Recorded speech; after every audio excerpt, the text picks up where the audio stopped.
እርሶ ለቢሮ አድርተዋል አላዳላም እንደዚህ አይነት ስብዕናም የለኝም ለምንድነው ማዳላው የኦሮሞ ህዝብ ጥያቄ እኮ ባድሎ ልጠቀም አይደለም የእኩልና ፍትሃዊ ተጠቃሚነት ጥያቄ ነው ይዞ ወደ ሜዳ የወጣውና በብዙ ሰዓት ውስጥ ያለፈው ሌሎችም ኢትዮጵያውያን ጥያቄያቸውን ያድሎ ነው ብዬ አላምንም በአድሎና በፍትሃዊነት በኢፍትሃዊነት ለህዝብ ጥቅም ማስገኘትም አይቻለም ስለዚህ ይሄ ዘመቻ ምንድነው የሚለውን ማየት ያስፈልጋል እንግዲህ ሲነሳ እንደሰማነው ከአጠቃላይ ከመስራ ቤቱ አመራር ውስጥ የተወሰነ ቁጥር በስማቸው ኦሮሞ የሆኑትን በመቁጠር አድሎ ተደርጓል መስራ ቤቱን በኦሮሞ ሞላቸው የሚል ክስ ነውና እንዲ ወርጄ ቁጥር ባላነሳ ደስ ባላይ ነበር ነገር ግን እየተነሳ ያለው በዚህ መልክ ስለሆነ ህዝብም የተደበሰበሰ እንዳይመስለው መረጃ ማግኘት ስላለበት ትንሽ መረጃ መስጠት እወዳለሁ አጠቃላይ በመስራ ቤታችን ያለው አመራር ቁጥር እስከ ቡድን አስተባባሪ ያለው ካየን መካከለኛ አመራሩን ጨምረን ከ1000 በላይ ነው ከዚህ ውስጥ የኦሮሞ ቁጥር 26% ብቻ ነው 26 እጅ ነው ተገፋ እየተባለ በተለያየ መንገድ የሚሰራጨው ደግሞ የአማራ ብሔር ነው ከዚህ ውስጥ የአማራ ብሔር ቁጥር 41 እጅ ነው የቱ ጋር ነው አድሎ የተደረገው ሌሎችም ብሔር በዚህ ሰዓት ማንሳት አልፈልግም ምክንያቱም በፉክክር መልክ በሚመስል መንገድ እየተነሳ ያለው በአማራና በኦሮሞ መካከል ስለሆነ ትክክል አይደለም ብዬ አምናለሁኝ ለቋርጦስና በዛው አንድ ላይ ተቀለል አድርገው ይመልሱልኛል እንግዲህ በሰፊው እንደሚነገረው የኢትዮጵያ ፖለቲካ በፓርቲ ደረጃ በሶስት ፓርቲዎች የሚዘወር በትልልቅ ፓርቲዎች በዋት በኦህዴድ በኦዲፒና በአዴፓ የሚዘወር ነው እና ፖለቲካውን የሚያሽከረክሩት እነሱ ናቸው ይባላል ነገር ግን በዚህ መሃል የሐረር ሰው የሶማሌው ጋምቤላው ከዚህ ተፈናጥሮ ከስልጣን የሚወጣበት ምክንያቱ ምንድነው እንደው የመጣንበትን መድሎ አለ ኦዲፒ ብቻ ገቢዎችን ያዘው ለሚለው ትክክል አለመሆኑን ለማሳየት ነው እንጂ ዋናው እዚህ ጋር የመስራ ቤቱን ተልኮ መፈጸምና ማስፈጸም መምራት መቻሌ ነው እንጂ ያመጣኝ የኦዲፒ አባልነት እኮ አይደለም ያመጣኝ ድርድር ስንሰራ የሰራ ነው እኛ በህግ ነው ህጉ 155 ደንብ 155 2000 ዓመተ ምህረት የወጣ አዲስም አይደለም ያወጣ ነው እሱ ላይ ድልድል እንዴት ተመልሶ ማዋቀር እንዳለብን በይፋ ተቀምጧል መመሪያ ወጣ በብቃት አሁንም ቢሆን ጥንቃቄ መደረግ አለበት ብዬ አስባለሁ ምደባውን የሰራ ነው በቀደም ብዬ እንዳነሳሁት በታሳስ ወር ነው በታሳስ ወር በትክክል ምደባችንን ጨርሰን ህግና አሰራርን መሰረት አድርገን ሰራተኛን አዋይተናል ውጪ ላይ ለጥፈናል ውጤቱን ቅሬታ ያላቸው ቅሬታ እንዲያቀርቡ አድርገናል ለቅሬታ ኮሚቴ በቅሬታ ውጤቱ መሰረት ቅሬታው መታየት ያለበትና ምላሽ ማግኘት ያለበት እንዲሻሻልለት ተደርጓል ከዛ ውጪ ደግሞ እንደ ደረጃ እድገት ቆጥረውት እድገት ጥያቄ የጠየቁትን ሰራተኞች ቅሬታቸው ምላሽ አላገኘም ብለን አዋይተናቸዋልም ውጪም ላይ ወጥተን ለጥፈናል ምንም የተደበቀ ነገር የለውም ማለት ነው ስለዚህ በታሳስ ይሄ ከተደረገ አሁን ከ3 ወር በኋላ ዘመቻው ለምን በዚህ መልክ ወደ መያዛ መጋቢት መጨረሻ አካባቢ ተጀመረ የሚለውን ማየት ተገቢ ነው የሚሆነው ማለት ነው አንድም እየተነሳ ያለው የተነሱት ከኃላፊነት የአንድ ብሔር ናቸው እንደዚህ የሚል ነው አይደለም ከሁሉም ብሔር ውጤት ማምጣት ያልቻለ ሁሉም ተነስተዋል ውጤት ማስመዝገብ እኮ ይገባናል ውጤት ካላስመዘገብን እዚህ ምን እንሰራለን የተሰጠን ኃላፊነት ገቢው በትክክል እንዲሰበሰብ ህገወጥነትን እንድንዋጋ የሀገሪቷ ኢኮኖሚ ማደግ ኃላፊነት ማሳደግ ኃላፊነታችንን እንድንወጣ ነው ስለዚህ ከየትኛውም ብሔር ይሆን ውጤት ያላስመዘገበ ተገምግሞ በግምገማው ውጤት መሰረት ከኃላፊነት ተነስተዋል ይሄ ነገም ወደፊትም የሚቀጥል ጉዳይ ነው በመጋቢት ወር ታስታውሺ ይሆናል የተለያዩ በህገወጥነት ላይ ተሰማሩ ነጋዴዎች ወይም ደግሞ የንግድ ድርጅቶች ወደ 135 የሚሆኑ ግብር ያጭበረበሩ በተለያየ ህገወጥነት ላይ የተሰማሩ ብለን እርምጃ ወስደናል። ወደ 105 ሰዎችም ታስረዋል። መግለጫ ሰጥቻለሁ። በማግስቱ ነው አንድ ሳምንት በኋላ ነው የዘመቻ የተጀመረው። ይሄንንም ማስተዋል ይገባል። ምናልባት እየሰራን ያለነውን ስራ እንደ አይነት ዘመቻ በማድረግ ማሸማቀቅ የሚታሰብ ከሆነ እኔም ባልደረቦቼም በዚያ አንሸማቀቅም። አንድ ሁለተኛ ይሄ የለውጥ አመራር ህዝቡን በፍትሃዊነት አይመለከትም፣ አድሏዊ አሰራርን ይከተላል በማለት ህዝቡ ፊት ተቀባይነትን ለማሳጣትና ጥርጣሬ ለመፍጠርም ታሳቢ ያደረገ ዘመቻ ከሆነ አይጠቅምም። እውነት ይገለጣል። ለጊዜው ብዥታ የሚፈጥር ነገር ቢኖር እንኳን እየተገለጠ ይሄዳል። ህዝብ ደግሞ ከእውነት ጎን ነው የሚቆመው። ሶስተኛ ጥላቻ አይጠቅም። በጥላቻ መንገድ የምናደርገው የተለያየ የተገኘንበትን ብሔር እየቆጠርን በብሔር መስተዳደብ እንደዚህ አይነት ነገሮች ዛሬ አይመጥኑንም ብቻ ሳይሆን ትልቅ ጉዳት ያደርሳል። ጉዳቱ ደግሞ የሁላችንም ነው የሚሆነው። ይህንንም የሚደግፉ አንዳንድ ሚዲያዎች አይቻለሁኝ። የአንድና የሁለት ሰው ወሬ ሰምተው መተው ወደ ተቋሙ ምንድነው የተሰራው እውነቱ ምንድነው እስኪ ማስረጃውን ብለው ማየትና ትክክለኛውን ነገር መዘገብ ሲችሉ ከአንድ ከሁለት ሰው ሀሜት ወይንም ደግሞ የተለያየ ክስ አዳምጠው እሱን ለህዝብ ማሰራጨት ትክክል አይደለም። የሚዲያ ስነ ምግባርም አይመስለኝም። ጥንቃቄ ማድረግ ያስፈልጋል። ኃላፊነት በተሞላው መንገድ መስራት ያስፈልጋል። መልካም እንግዲህ ከዚሁ ጋር ተያይዞ በቢቢሲ አማርኛ ላይ ያየሁት ንግግሮት ነው። አወዛጋቢ ንግግር ነው የተናገሩት። ለምንድን ነው እንደዛ የተናገሩት? በቅድሚያ ለቢቢሲ አማርኛ ክፍል ቀጥታ የሰጠሁት ኢንተርቪው የለም። እሺ ለቢቢሲ ኦሮምኛ ክፍል ኢንተርቪው ሰጥቻለሁ በዚህ ዙሪያ። ያ ወደ አማርኛ ሲመልሱት የተዛባበትን ሁኔታ እኔም አይቻለሁ። ተዛብቶ ነው የቀረበው እንጂ እኔ በቀጥታ በቀረበው አግባብ አልተናገርኩም። ኢንተርቪው ምን ነበረ?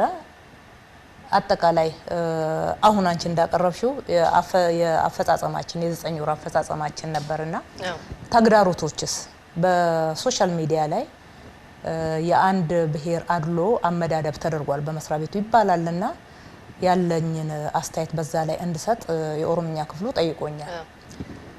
በአጠቃላይ ሰራተኛን የመደብ ነው በብቃት በችሎታ እንደሆነ አመራሩንም ያየነው በአመራር ብቃት ችሎታው በስራ ተነሳሽነቱ በውጤታማነቱ ከዚህ በፊት እንደሆነ ቅሬታውን በተመለከተ ግን ቅሬታ እየተነሳ ያለው አጠቃላይ የመስሪያ ቤቱን ሁኔታ ገጽታ በማይገልጽ መንገድ ነው። መስሪያ ቤቱ አሁንም ደግመዋለሁ ከወደ 1000 በላይ አመራር አለ። ወደ 900 የሚሆኑ መካከለኛ አመራርና ወደ 100 በላይ ወደ 120 የሚሆኑ ከፍተኛ የሚባሉ አመራር ያሉት መስሪያ ቤት ነው። ስለዚህ ከዛ ውስጥ የተወሰኑ ቦታዎች ኦሮሚያ ውስጥ ያሉት ቅርንጫፎችንና ምክትሎችን እየጠቀሱ ኢትዮጵያ ምስራቃዊ ክፍልን ብቻ ከውስጥ ወስደው እየጠቀሱ ያቀረቡበት ነውና አይገልጸውም የተቋሙን ሁኔታ ነው። እነኛም ቦታዎች አብራራሁኝ። በማብራራበት ወቅት ጉምሩክን ለዛውም ገቢዎችን አይደለም ጉምሩክን መሰረት አድርጌ ጉምሩክ ውስጥ በአጠቃላይ ያሉት ቅርንጫፎች ከሌላው ክልል ኦሮሚያ ውስጥ ይበዛል። ንጽጽሩ ከሌላ ክልል ጋር ነው። አንዳንድ ክልሎች 2 ቅርንጫፍ ያላቸው አሉ። ሌላው አንድ ቅርንጫፍ ብቻ ያለን አለ። አንድ ክልል ላይ ሆኖ ለ2 ለ3 ክልልም ያገለግሉ አሉ። ስለዚህ ኦሮሚያ ውስጥ ያሉት እነኚህ ቅርንጫፎች ላይ ትኩረት ማድረግ አለ። በቅሬታ የሚመስለኝ እዛ የመደብነው አመራር ከላይ ያለው ዋናው አመራር ወይም ደግሞ ስራ አስኪያጁ የአካባቢውን ቋንቋና ባህል የሚችል እንዲሆን አድርገን ነው። ብቃት ባሟላ ሁኔታ ነው። ብቃቱን አሟልቶ አይዋዛገብም። ብቃት አሟልቶ የአካባቢውን ቋንቋና ባህል የሚችል ሰው የለም እንዴ? እኔ ገበያዎችን እኮ እመራለሁ፣ ኦሮምኛ እችላለሁ፣ የኦሮሞ ባህል አውቃለሁ። የሌላውንም ኢትዮጵያዊ ማለት ነው። እንደዛ ማለት ነው። ምንም የሚጣረስ ነገር አልነበረውም። ግን አጠቃላይ እነኚህ የጠቀስኳቸው ቦታዎች አዳማ፣ ጅማ፣ ሞጆ ሞያሌ ኦሮሚያ ውስጥ ያሉ ኮምፕሌን የቀረበባቸው ቅሬታ የቀረበባቸው ቦታዎች ናቸው። ልክ ነው። እዛ ቦታ ላይ ያሉ አመራሮች ኦሮሞ ናቸው። ይሄ ማለት ባህር ዳር ውስጥም በተመሳሳይ ነው። ኮምቦልቻ ላይም በተመሳሳይ ነው ያለን። መቀሌ ላይም በተመሳሳይ ነው ያለን። ሌሎችንም በምንወስድበት ሰዓት ድሬዳዋን በምንወስድበት ሰዓት ሌሎችንም እንደዛ መውሰድ እንችላለን። ቅርንጫፍ ያሉበትን ቦታ ይሄን ማድረግ ለራሱ ለስራው ስንል ነው። ብዙ ኃላፊነት ቦታዎችም ሲሰሩ የነበሩ ሰው ስለሆኑ አሁን ሀገሪቱ ያለችበትን ሁኔታ ጠይቆታለሁ። የገበያው መቀዛቀዝ ቅድም እንዳነሳ ነው፣ የስራ አጦች መበራከት፣ የዶላር እጥረት፣ የኑሮ ውድነትን ጨምሮ በጠቅላላው ሲነሳ እናንተ ላይ ኢህአዴግ አልቻላችሁም ትባላላችሁ። መልሳለሁ። ስለዚህ በለውጥ ሂደት ብዙ ተግዳሮት አጋጥሞናል። ለውጡን የሚደግፍና የማይደግፍ የተለያየ አካል መቼም በለውጥ ውስጥ ያጋጥማል። አጋጥሞናልም ካልሸፋፈነው በስተቀር ማለት ነው። ስለዚህ እኩል ሁላችንም ይህንን ሁኔታ መለወጥ አለብን ብለን እንደ ሀገር ማለት ነው ርብርብ ብናደርግ ብዙዎቹ ነገሮች ሊቀነሱ የሚችሉበትን ሁኔታ ማየት ይቻላልና ተግዳሮቶቹ ቢኖሩ የማንሻገራቸው ነው ብያላይ ባንሻገራቸው ነው ማንሻገራቸው የሚሆኑና የሚጥሉን ተግዳሮቶች ቢሆኑ እስካሁን ባለው ነበር። በአሁኑ ጊዜ ብዙ ነገር እኮ ተቀርፏል። ኢኮኖሚው በመናይበት ሰዓት 2010 ወደ አመቱ መጨረሻ ይመስለኛል ፌደራል መንግስት እኮ ደሞዝ መክፈል አቅቶስ ነበር። ዛሬ እዛ ሁኔታ ላይ አይደለም ያለነው። የበጀት ጉድለቱ በመጠኑ እንዲጠብ ተደርጓል። ገቢውም ቢሆን ባቀድነው ልክ ባይሄድም ከባለፈው አመት መሻሻልን አሳይቷል። ኮመርሻል የነበሩ ለሆኑ ብድሮቻችንን ወደ ኮንሴሽናል እንዲቀየሩ የተደረገበት ሁኔታ አለ እና ብዙ እውነቶችን ህዝቡም እያወቀው ነው ያለው። በሌላ በኩል ያለውን እውነት ለማድበስበስ የሚደረጉ ሩጫዎች፣ ዘመቻዎች ቢኖሩም አብዛኛው ህዝብ ግን ለውጥ እንዲመጣ የሚፈልግ ነው። ለለውጡ የሚሰራ ነው። አመራሩን በዛ ልክ ጠንክሮ ብዙ ነገሮችን ክፍተቶችን መዝጋት እየቻለ ነው ያለው። ሁሉም ነገር ግን ባንዴ ልንቀርፈው አንችልም። የብዙ ነገሮች ድምር እዳ ነው በአሁኑ ሰዓት በአንድ ጊዜ እንዲቀረፍ ጥያቄ እየቀረበ ያለው፣ ግፊትም እየተደረገ ያለው። ህዝባችን ግን እየተረዳ ነው ብዬ አምናለሁኝ። ይሄ ካልሆነ ጉዳቱ ለሁላችንም ስለሆነ በእንደዚህ አይነት ሁኔታ መቀጠል የለበትም የሚሉ ብዙ ስሜቶችን፣ ብዙ ድፍረቶችን፣ ብዙ የውይይት መድረኮችን እያየን ነው። ይሄ ለውጥ ነው በራሱ ማለት ነው። እውነትን ገልጠን አብረን መስራት ያለብንን ተያይዘን ከህዝባችን ጋራ በመስራት እንጂ አሁን ዛሬ ብናድበሰብሰው ነገ ተመልሶ እንቅፋት መሆኑ አይቀርምና የነበሩ ችግሮች ተደማምረው ዛሬ ላይ ተግዳሮት አብዝተዋል። ብዙ ነገሮች ግን እየተሻሻሉ ነው ያሉት። እነኚህ ማሻሻሎች እየቀጠሉ ሊሄዱ የሚችሉ እንጂ የሆነ ቦታ ላይ የሚያስቆሙን አይደሉም። ወደ ዛሬ አመት ነው መወስዶት።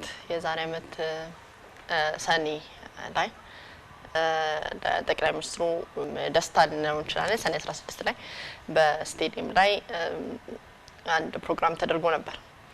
በዛም የቦምብ ፍንዳታ እንደነበረ ይታወቃል። ጠቅላይ ሚኒስትሩን ጨምሮ ሰዎች ሁሉ በሄዱበት እርሶና ዶክተር አርከበ አረጋ ብለው ቁጭ ያሉበት እስከ መጨረሻው ምንድነው ሚስጥሩ? አልፈሩም ወይ? ስላልፈራሁ አይደለም። ሁኔታውን በምናስታውስበት ሰዓት የህዝቡ ስሜት አጠቃላይ ድጋፉ ብቻ ሳይሆን የፍትህ የነጻነት ፍላጎቱ ምንም ችግር የለም ብሎ አይደለም ያንን ድጋፍ በዚህ አይነት ሁኔታ ይወጣ። በወቅቱ የነበርንበትና የፖለቲካ ትኩሳት እናቀዋለን። ችግርም ቢኖር ሊጋፈጠው የወደደ ህዝብ መሆኑን የሚያሳይ ነውና በሀገራችን ታሪክ ሁኔታው ልብ የሚነካ ነው። ፍንዳታው እኔ ከነበርኩበት አቅጣጫ ነው፣ ዳር ላይ ነበርኩኝና ቦምብ እንደሆነ ሰምቻለሁኝ። ነገር ግን እዛ ጋ ያ ቦምብ ከሚያደርሰው ፍንዳታ በላይ ያ ሁሉ ህዝብ በመሮጥ በመውደቅ በመረጋገጥ የሚደርሰው ችግር ጎልቶ ድንገት አእምሮዬ ላይ መጣ። ስለመጣ መድረኩን ይመራ የነበረ ጋዜጠኛ ግሩም ነው። ግሩምን ሰላም ነው በል እባክን፣ ሰላም ነው ተረጋጉ በል የሚል ነው። ፍንዳታው ከፈነዳ በኋላ ከዛ በኋላ ሰው እየሸሸ ስለነበረ ቀጣይ ፍንዳታ ይመጣል ሳይሆን ህዝቡ በመረጋገጥ በመሮጥ የሚፈጠረው ችግር በዛ ሁሉ ህዝብ መገመት አይቻልምና ይሄንን ልክሱ እንዳደረገ መለስ ብዬ ሳይ ሁሉም ሄደዋልና እኔም ከዛ በኋላ ሄድኩኝ። ዶክተር አርከበም ተከታትለን ወረድን ከመድረኩ ያሉት እርሶነት አሉ ዶክተር አርከበም ከዛ በኋላ እንደውም ግሩምን ነው ግሩም ቀጥሎ ከሚወርዱ ሰዎች ጋር እየወረደ ሳየው ለህዝቡ መነገር ነበረበት። የሚፈጥረው ድንጋጤ ትልቅ እንደሆነ ውስጤ ትንሽም ስጋትም ስለነበረ ወዲያውኑ ያ ወደ አእምሮ የመጣ እባክን ተመለስ፣ ሰላም ነው በለ ህዝቡ ሰላም ነው አለ። ያው እንደ አየነው ህዝቡ በተረጋጋ ሁኔታ እየጨፈረ በኋላ ነው በቴሌቪዥን ነው ግማሹ እንደው የቦምብ ፍንዳታ መሆኑን ሰማን ያለው። እርሶ ስልጣን ነበሩት፣ ባለስልጣን ደግሞ ለራሱም ይፈራል። ብዙ የሚነካካቸው ነገሮችም ስላሉ ብዙ ጠላቶች አሉት ከሌላው ሰው በተለየ። ከየት አመጡ እንደዚህ አይነት ጽናት? በዛ ላይ ደግሞ ሴትም ነው እርሶ። ሴቶች ቶሎ ብለው ነው የሚያመልጡት እንደዚህ አይነት ነገር። እኔ እንደማምነው በዛ ወቅት ዋናው ታርጌት ጠቅላይ ሚኒስትራችን ዋናው ታርጌት እዛ መድረክ ላይ የሚመጣ ነገር ግን ማናችንም እንደማይመርጥ ምንም ጥያቄ የለው። ያ ህዝብ ግን እኛን ሁላችንንም ብሎ ነው የወጣው። ፍትህ፣ ነጻነት፣ ዲሞክራሲ አጠቃላይ ደግሞ ለውጥ ሊያመጣ የሚችል ኃይል ወደ አመራር መጣ፣ መደገፍ አለብኝ፣ ማበረታታት አለብኝ ብሎ ነው የወጣውና ከዛ ህዝብ ጋር መሆንና የሚመጣውንም ችግር የተወሰነው እንኳን መጋፈጥ ግድ ይለናል። ሁለተኛ ቀጣይ ነገር በእንደዛ አይነት ሁኔታ ከሁኔታውን አይ ነበር በኔ ሳይድ ስለነበረ ማለት ነው። ከፍንዳታው በኋላ ሰው ከዛ ወደ መሸሽ ነው፣ ቀጣይ ነገር አልነበረውም። ህዝቡን ግን በመናይበት ሰዓት ከዳር ዳር ነው ያለው። ስለዚህ ህዝብ ብለን ወደፊት ከወጣን መሪ ስንሆን ማለት ነው ከሚመጣውን ችግር ከህዝብ ጋራ መጋፈጥም ጭምር ኃላፊነት መውሰድ ነው። እሱ በልቤ ውስጥ አለ በወቅቱ። ለዛ ነው ህዝቡን ካረጋጋም በኋላ ያው መሸሻችን እኛ ማይቀርም ማለት ነው። ህዝቡ እንዲረጋጋ የማድረግ ግን ተወሰነ ኃላፊነት በወቅቱ ወስጄ ነበር። በሀገራችን ኢትዮጵያ ዛሬ የምናስተናግደው የፖለቲካና የማህበራዊ ሁኔታ እጅግ አሳሳቢና ስጋት የሚያጭር ነው።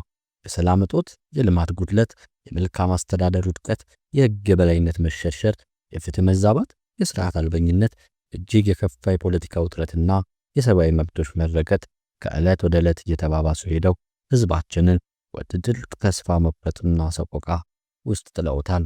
በዚህ የከፋ ጨለማ ውስጥ ከዚህ አስከፊ ሁኔታ እንዴት እንወጣለን የሚለው ጥያቄ የብዙዎቻችንን አእምሮ የጨበጠው፣ ልባችንን የቆረጠመው፣ መንገዳችን የጠፋብን ሁኔታ ተፈጥሯል። በዚህ የፈተና ጊዜ የተለያዩ ሐሳቦች፣ የተለያዩ መፍትሄዎች ይደመጣሉ። አንዳንዶች የሀገራችን አስከፊ ሁኔታ ለመቀልበስ አሁን ያለው ስርዓት ተተክቶ ሽግግር መንግስት ማቋቋም ብቸኛና ትክክለኛ መንገድ ነው ሲሉ በጽናት ያቀነቅናሉ። በሌላ በኩል ደግሞ ስልጣን ላይ ያሉትና ደጋፊዎቻቸው የብልጽግናው አገዛዝ ጠንካራ መሰረት ላይ ተገንብቶ ለወደፊቷ ኢትዮጵያ አምረ የሆነ የልማትና የብልጽግና መንገድ እንዳላቸው አድርገው በማቅረብ ከዚህ ከያዙት ስህተት የራቡ አይመስሉም። እነዚህ ሁለት እይታዎች ምን ያህል ተስፋ ሰጪ ቢመስሉም ለሀገራችን የገጠማት ጥልቅ ቀውስ ዘላቂ መፍትሄ ከማምጣት ይልቅ ችግሩን ሊያባብሱና ወደ ይበልጥ የከፋ አዘቅት ውስጥ ሊያስገቡን እንደሚችሉ ታምናለሁ። እኔ በበኩሌ ተስፋ ቆርጦ መቆዘምን፣ የሽግግር መንግስት ማቋቋምን የሚለውን ሐሳብ ማቀንቀን እንዲሁም ህዝብ ባዶ ተስፋ መመገብ ለሀገራችን የገጠማትን አስከፊ ቀውስ መፍትሄ እንደማያመጡ በጽኑ አምናለሁ። ይልቁኑ ለዚህ ሁለት አደገኛ አማራጮች ይልቅ የኢትዮጵያ የዲሞክራሲ ሽግግርን ማፋጠን ብቸኛው ተስፋ ሰጪና ሊሆን የሚችል መንገድ እንደሆነ ጥልቅ ምርምርን አድርጌያለሁ። የዚህ ጽሑፍ ዓላማ የሽግግር መንግስት ማቋቋምን የሚያቀነቅኑትን ሐሳቦች ለመኮነን ሳይሆን የሐሳባቸውን ጉድለቶችና አዋጭነት የጎደለውን ጎን በግልጽ ለማሳየት ነው። እንዲሁም ስልጣን ላይ ያለው መንግስት ለማድነቅ ሳይሆን የሀገራችን የፖለቲካ ታሪክ ያሳለፍናቸው የሽግግር መንግስታት ትምህርቶችና አሁን ያለው የኢትዮጵያ ፖለቲካ ባህል በማጤን የደረስኩበት እውነትን ለመግለጥ ነው። የሽግግር መንግስትና የሽግግር ዲሞክራሲን መለየት። እነዚህ ሐሳቦች ይበልጡኑ ለመረዳት የሽግግር መንግስትና የሽግግር ዲሞክራሲ የሚሉት ቃላትን ትርጉምና ልዩነት በግልጽ መረዳት ያስፈልጋል።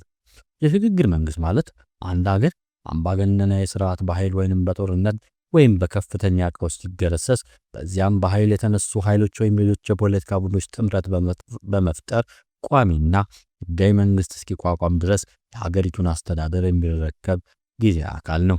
የዚህ አይነት አስተዳደር ዋና ዋና ተልእኮች የተኩስ ማቆም ስምምነትን ማክበር፣ ሰላምና መረጋጋትን ማምጣት፣ የህዝብን መሰረታዊ ፍላጎቶች ማሟላትና ዲሞክራሲያዊ ስርዓት መሰረት የሚጥሉ ተቋማትን መገንባት። ለምሳሌ አዲስ ህገ መንግስት ማዘጋጀት እና የዜጎችን መብት የሚያስከብሩ ህጎችን ማጽደቅ፣ የስልጣን ክፍፍልን በግልጽ መወሰንና ዲሞክራሲያዊ ምርጫ መዘጋጀት ናቸው። ይሁን እንጂ የሽግግር መንግስት በተፈጥሮ የራሱ አቅም፣ የጊዜና የተልእኮ ውስንነት አለበት። እሱ የሀገሪቱን የረጅም ጊዜ ህልውና የመወሰን ኃላፊነትም የለበትም። የሽግግር መንግስት የራሱ የውስጥ ተግዳሮቶች ስላሉት በተፈጥሮ ያልተረጋጋ ሊሆን ይችላል። ምንም እንኳን የዲሞክራሲያዊ ስርዓትን ለመገንባት ያለመ ቢሆንም የዚህም ስኬት በዋናነት የሚወሰነው የሀገሪቱን የፖለቲካ ባህልና የውስጥ ኃይሎች ቅንጅትና የህዝብ ተሳትፎ ላይ ነው። ሌላኛው የሽግግር ዲሞክራሲ ደግሞ የሽግግር መንግስት ከማቋቋም ይልቅ ከዲሞክራሲያዊ ያልሆነ የአገዛዝ ስርዓት ወደ ዲሞክራሲያዊ የሚደረግ ሰፊና የረጅም ጊዜና የተደራጀ ጉዞ ነው። ይህ ሂደት የሀገሪቱን የፖለቲካ ባህል፣ ተቋማት፣ የህግ ማዕቀፎች የመቀየርና የመገንባት ሂደት ነው። እንደ አዲስ የፖለቲካ ፓርቲዎችን ማቋቋም፣ የዜጎችን የመደራጀትና የመግለጽ ነጻነትን ማረጋገጥ፣ የፕሬስ ነጻነትን ማስፋት፣ የፍትህ ስርዓቱን ነጻ ማድረግና የዲሞክራሲያዊ ሂደት የሚያጎለብቱ አዳዲስ የህግ ማዕቀፎችን ማዘጋጀት እየመሳሰሉትን ይጨምራል። ይህ ማለት የሽግግር ዲሞክራሲ የአንድ ጊዜ አስተዳደራዊ ለውጥ ሳይሆን የሀገሪቱን ስርዓት የመቀየር የመገንባትም የረጅም ጊዜ ሂደት ነው። ለምንድን ነው የሽግግር መንግስት ለኢትዮጵያ ችግሮች መፍትሄ ሊሆን የማይችለው? የሽግግር መንግስት ለኢትዮጵያ የገጠማት ጥልቅ ቀውስ መፍትሄ ሊሆን እንደማይችል በብዙ ምክንያቶች በጥልቅ አምናለሁ። በመጀመሪያ የሽግግር መንግስት ለኢትዮጵያ ሁኔታ እጅግ አደገኛ የሆነ መንታ መንገድ ነው። ይህ ማለት ወደምንፈልገው የዲሞክራሲያዊ ሽግግር ሊወስደን ይችላል፣ ወይንም ደግሞ እልም ያለ ወደ አምባገነንና ከዚህ የከፋ የህልውና ቀውስ ሊመራንም ይችላል። የኢትዮጵያ የፖለቲካ ታሪክና የውስጥ ባህል የሚያሳየው እንዲህ አይነት የሽግግር መንግስቶች ወደ አምባገነንነት የመመራትና ስልጣንን የያዙ ኃይሎች የራሳቸውን ጥቅም ብቻ በማስቀደም የመሞከር እድላቸው የሰፋ ነው።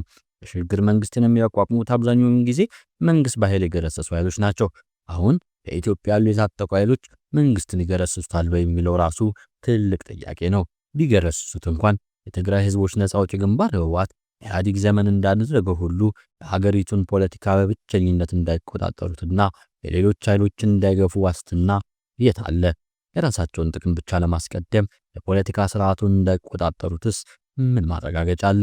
በዛሬው ዕለት በፕሮግራማቸው ምንም አይነት ዴሞክራሲያዊ መርህቦች ወይንም የስርዓት ግንባታ ዓላማ ሳይዙ መንግስትን መገርሰስ ብቻ ዓላማቸው ያደረጉ ወይንም ደግሞ የአባቶቻችንን ስልጣን እናስመስላለን የሚል ጥንታዊ ህልም ያላቸው የታጠቁ ኃይሎች ስልጣንን ቢቆጣጠሩትስ? ከዚያ በኋላ በብር የሚታገሉ ፖለቲከኞች የዲሞክራሲ መብቶችን አስከብረው ስልጣንን ለብዙሃን እንዴት ሊያደርሱት ይችላሉ? አንዳንድ የታጠቁ ቡድኖች ግልጽ ያልሆነ ራዕይ የሌላቸው የፖለቲካ ዓላማ የሌላቸው ድርጅቶች እየመሰሉም ይገኛሉ። እንዲህ አይነት ቡድኖች እንዴት የሽግግር መንግስቱን ወደ ዲሞክራሲያዊ እንዲመራ አቅምም ሆነ ፍላጎት ከየት ሊያመጡ ይችላሉ? ዓለም አቀፍ የጥናት ተቋማት ይህን ያረጋግጣሉ።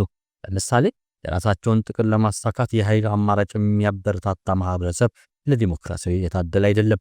በተቃራኒው ለዲሞክራሲ ቁርጠኝነት በሆኑና በድርጅትና በሚያደርጉት እንቅስቃሴ ሰፊ ህዝባዊ ተቀባይነት ያላቸው መሪዎች ለዲሞክራሲያዊ ሽግግር በተሻለ ሁኔታ ቅርበት አላቸው።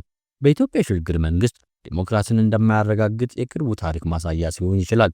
በ1991 አካባቢ የነበረው የሽግግር መንግስት ገና ከጀምሩ የኦሮሞ ነጻነት ግንባር ኦነግን የሽግግር መንግስቱን ረግጦ በወጣ ሰዓት የትግራይ ህዝቦች ነፃ አውጪ ግንባር ህወሓት የነበረው ሰራዊትና የፖለቲካ አቅም ከፍተኛ በመሆኑ መድረኩን ተቆጣጥሮ ብቸኛ ተዋናይ ሆኖ መቆየት ቻለ።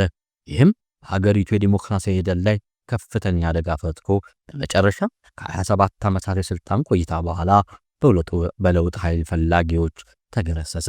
ሌላ የሽግግር መንግስት አዋጭ እንዳልሆነ የሚያሳስቡት ምክንያት አሁን ሀገሪቱ ያለችበት የፖለቲካ ሁኔታ ከቀድሞ ይልቅ እጅግ የተወሳሰበ መሆኑ ነው። በማህበረሰባችን ውስጥ የፖለቲካ ክፍፍሉና መናቆሩ እጅጉን ሰፍቷል።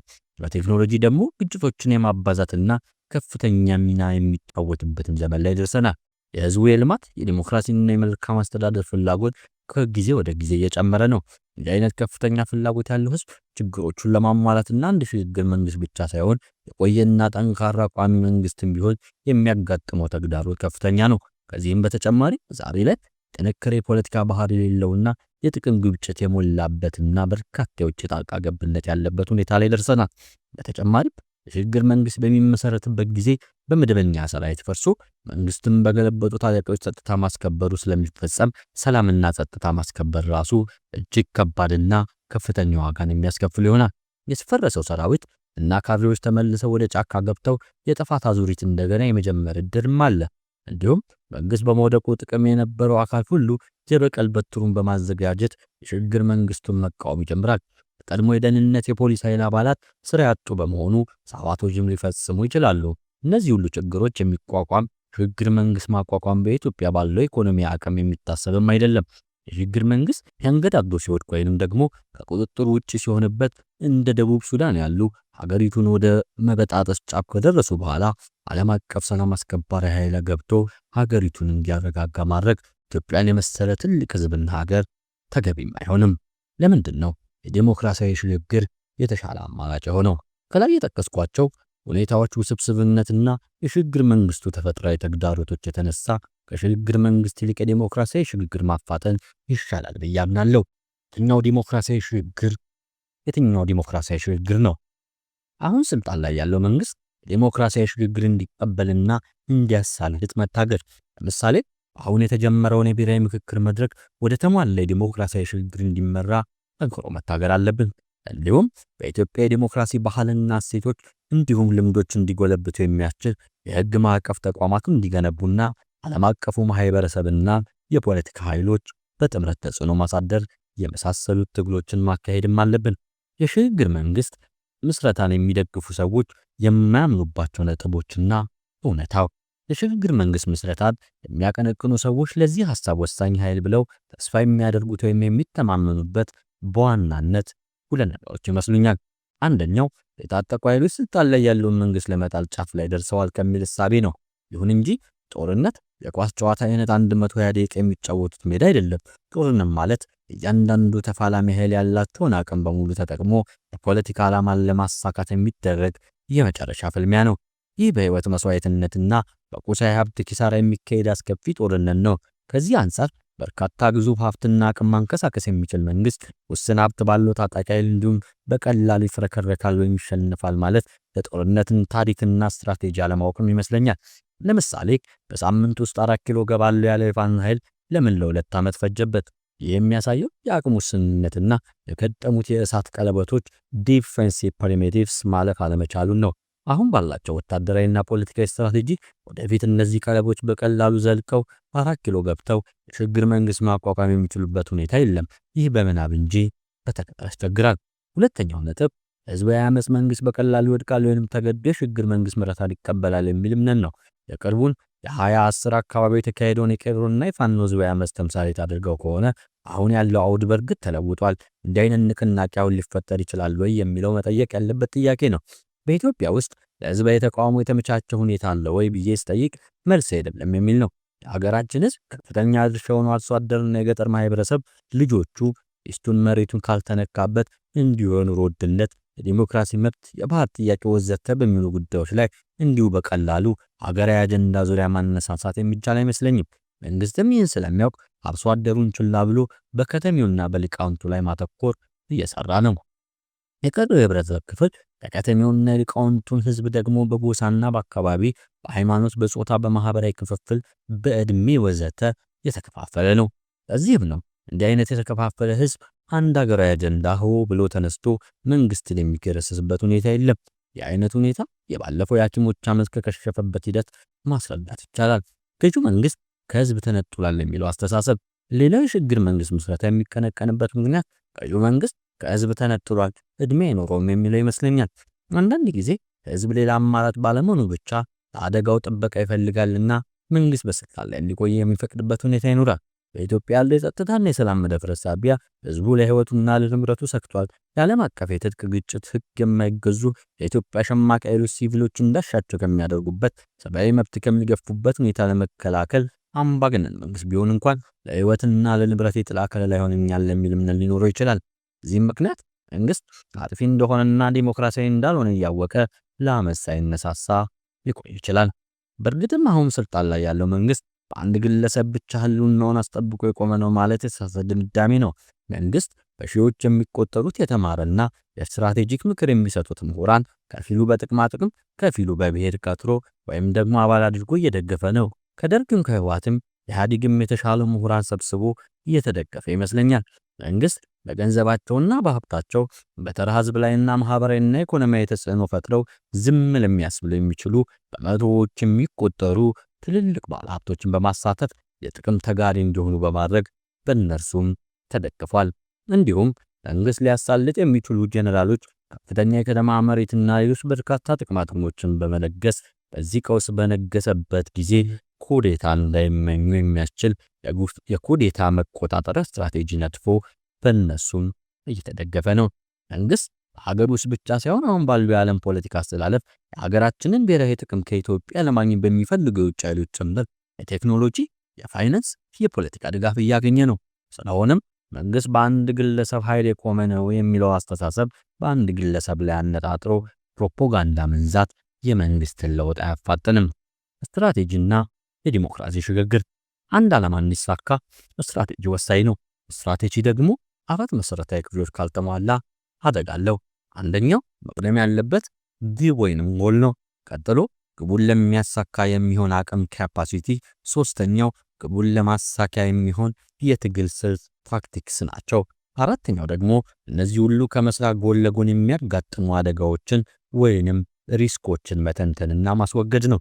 የሽግግር መንግስት ራሱ አንድ ዓላማ ለማሳካያ ሂደት ሆኖ ሳለ እንደ ግብ ተደርጎ መቅረቡ ግን ስህተት ነው።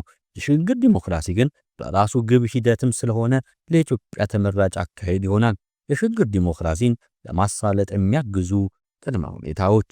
ይህንን የዲሞክራሲ ሽግግር መንግስት ይበልጥ የተሳካ ለማድረግ ደግሞ በርካታ ቅድመ ሁኔታዎች መሟላት አለባቸው።